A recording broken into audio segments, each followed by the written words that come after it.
Yes, sir. Auburn Avenue, very historic spot, district known as the richest Negro street in the world. 1956 Forbes Come on. magazine called the richest Negro street in the world, man. Yes. It was Yes. money flowing from one end to the other. Now you gotta understand, it was segregated, right? Mm-hmm. That's why it was like powerful. Mm. You couldn't go up to cross Peachtree up here. Man, we couldn't be in this building. Wow. No, not in those days. You can cross Peachtree Street without probably getting arrested. You got it?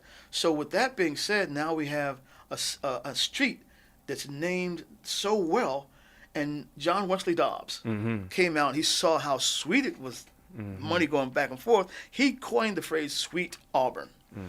So, and of course, John Wesley Dobbs ends up being the grandfather of our first black mayor, Maynard Jackson. That's right. Maynard Jackson was very, very powerful and empirical in making sure that when he got into office, that black businesses flourished at the airport and everywhere else. Matter of fact, he was very, very instrumental. Him, Jean Childs Young, Andrew Young's wife, they really pioneered and pushed for the Apex to be built. Wow. So that was very, very helpful in that time period. Yes. But yeah, we have a lot of strong history here in Atlanta. Mm-hmm. We have places in Atlanta that people don't know that were black areas. They're being heavily gentrified. Yes. I'm getting ready to do a little book of some sort about the whitewashing of Auburn Avenue. And I say that because when I rode down Auburn Avenue and I saw the buildings there, it seemed like they're all white. Mm.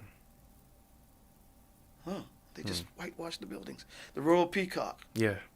Unfortunately, you can still see the sign up there. But the building's white.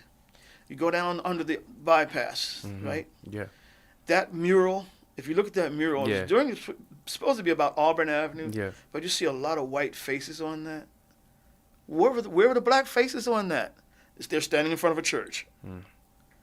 No. That shouldn't look that way. So I had people call me, who did the mural? I don't know, but I know I came back to Atlanta and that's what it was. So we need to be able to reclaim what we have lost. My father often says, he says, how come that sharecroppers and former slaves could build empires, but people who have PhDs and degrees can't maintain it? Think about Alonzo Herndon. Yeah. Born into slavery, became a millionaire, started the Atlanta Life Insurance Company, Yes. was very successful, and that building still there. And next to it was a larger building right in the corner of Cortland and Auburn. Yep. That building was known as the Atlanta Life Insurance Building, right? Now it's Georgia State's building. Yes. The only designation for Alonzo Herndon at that building is a little plaque about that big Yes. on the ground. That people walk over. That's a sign of disrespect. Step over it every day. Yeah. Yes. CT Citizens Trust Bank right on Piedmont was the first black bank in this city. Wow. Phenomenal bank. I remember going in there and had an account there. But that's where you had people like Jesse Blayton. I mean, people who, not Jesse Blayton, he was far before that. But you had people like Neiman Perry, far before that. You had lots of people that were going in that bank that were formulated.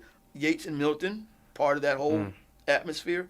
And that bank flourished. I walked in there the other day with my tour guide, and we looked at the pictures, but there's no designation of who those people. Only people can recognize maybe Dr. Martin Luther King, That's it. and maybe if people know who Ralph Abernathy is. Yeah. So otherwise, you would not know any of those other people in those pictures. It needs to be something. We're museum people, so tell us who we're looking at. Because that's a powerful message right there. Yes. Yes. And the imagery.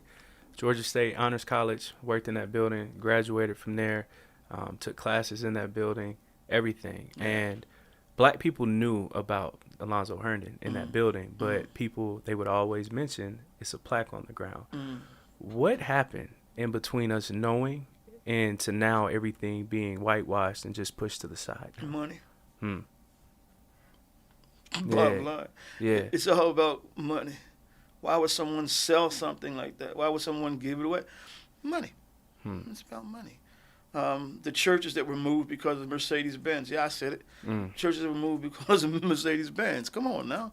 Those are black churches that were built by black folk, and then they either moved them away or decimated them so that the Mercedes-Benz Stadium could be there. And it wasn't just, as you call, white folks that sanctioned it. It wasn't just sanctioned by white folks. No.